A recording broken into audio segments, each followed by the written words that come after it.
Good morning my family, welcome to Mamuni's lifestyle. আজ রবিবার, সকাল এখন 6টা বাজে।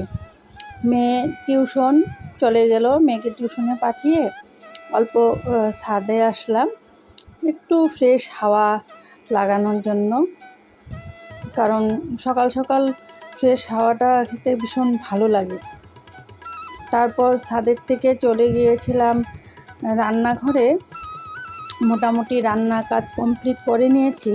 এখন বাজে সকাল 8:30। তো ভাবলাম বিছানার চাদরগুলো অল্প নোংরা হয়েছে, ভাবলাম চেঞ্জ করে নিই। বাইরেও সুন্দর রৌদ্র উঠেছে, রৌদ্রটা দেখে ভালো লাগলো, ভাবলাম সব চেঞ্জ করে ফেলি, ধুয়ে দেব। কারণ এই কদিন থেকে আবার বৃষ্টিটা হচ্ছে না, সকালবেলা হলেও বিকালে হচ্ছে, তো কাপড়গুলো ধুলে শুকিয়ে যাবে, তাই ভাবলাম চেঞ্জ করে নিই। তো সব কটা বালিশের কাভার টাভার চেঞ্জ করে গুছিয়ে পরে চলে যাব আরেকটা রুম কমপ্লিট করতে। দুটো বেডরুমেরই বিছানা একবারে চেঞ্জ করে নেব আজ।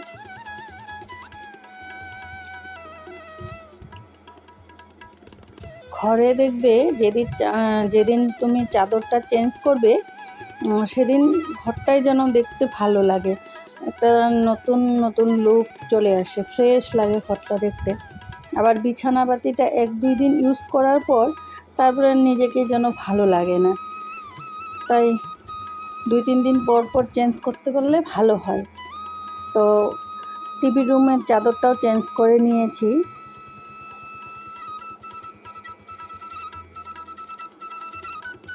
এবার বালিশের কাপড়গুলো ভরে নিব। এই সকাল টাইমটার মধ্যে না তাড়াহুড়ো হয়ে যায়, এগুলো যদি রাত্রে চেঞ্জ করে রাখা যায় তাহলে টাইমটা সেভ হয়, অনেকটাই সেভ হয়ে যায়।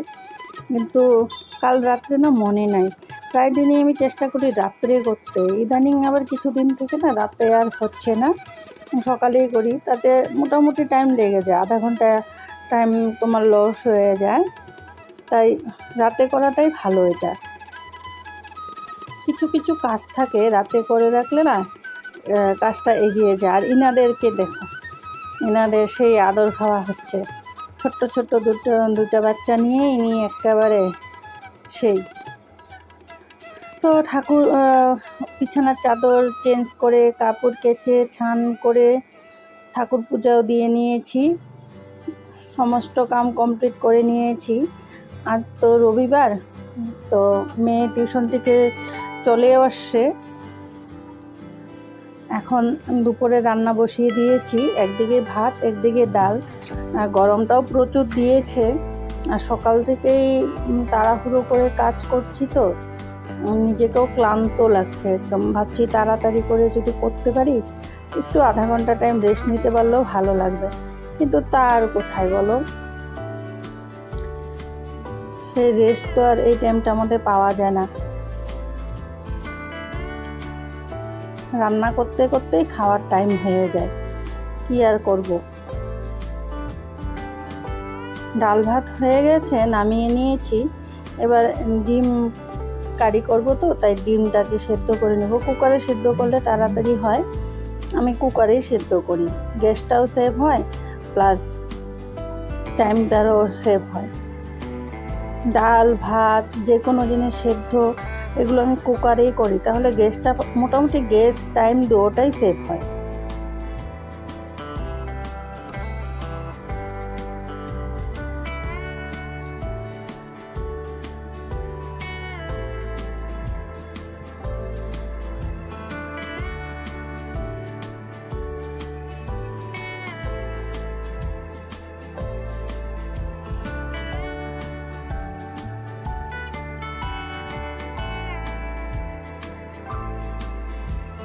আর বন্ধুরা, আমার ইউটিউব জার্নি প্রায় 1 মাস কমপ্লিট হলো।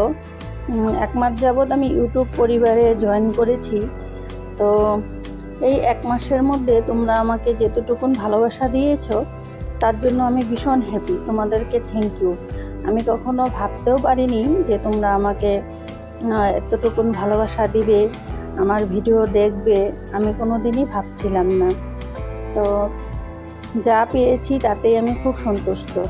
আমি আশা করি আগামী দিনেও তোমরা আমার পাশে থাকবে, আমাকে সাপোর্ট করবে। আর আমার ভিডিও যদি ভালো লাগে তোমরা আমাকে ঠিক কমেন্ট করে জানাবে, কারণ আমি অনেক কষ্ট করে কাজের ফাঁকে ফাঁকে ভিডিওটা করার চেষ্টা করি তোমাদের জন্য, বা তোমাদের দেখে হয়তো ভালো লাগবে সেটা ভেবে তোমরা যদি কমেন্ট করো আমার ভালো লাগবে, আমার এই ভিডিও করাটা সার্থক হবে। তো বেশি দিন হয়নি আসা, 1 মাস হলো বললামই আগেই।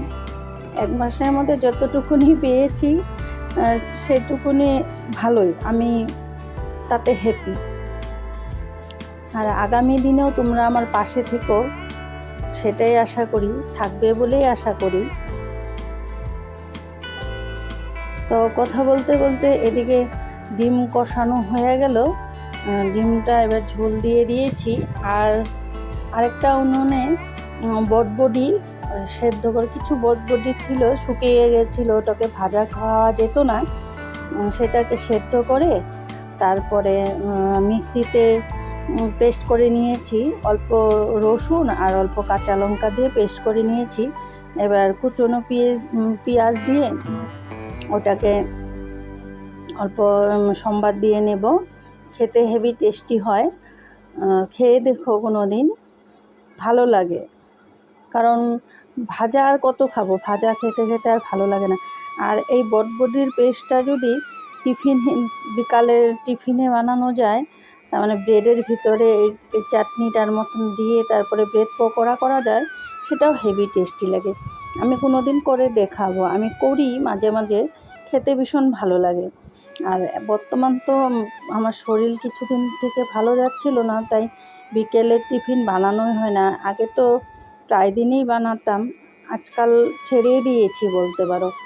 সারাদিন কাজ করার পরে না সন্ধ্যার থেকে আর ক্লান্তি চলে আসে, তখন আর ইচ্ছে হয় না যে কিছু করি বা কিছু নতুন আইটেম ট্রাই করি বা কিছু বানিয়ে দেই। তখন ওই শর্টকাট, এটা বটবডিটা এটাও সম্বার দেওয়া হয়ে গেছে।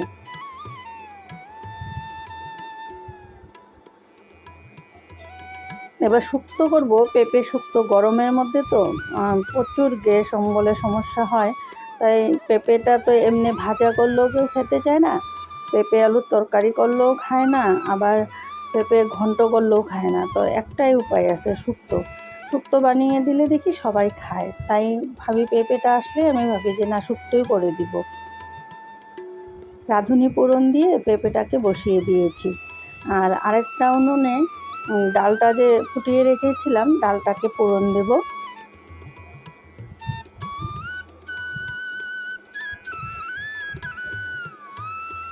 তোমাদের সঙ্গে কথা বলছি আর ওইদিকে ভিডিও করছি, পিছন দিকে আমার মা এসে কি যেন রেখে গেল, কিসের তরকারি না কি রেখে গেল, সেটাই দেখলাম পিছন দিকে ঘুরে।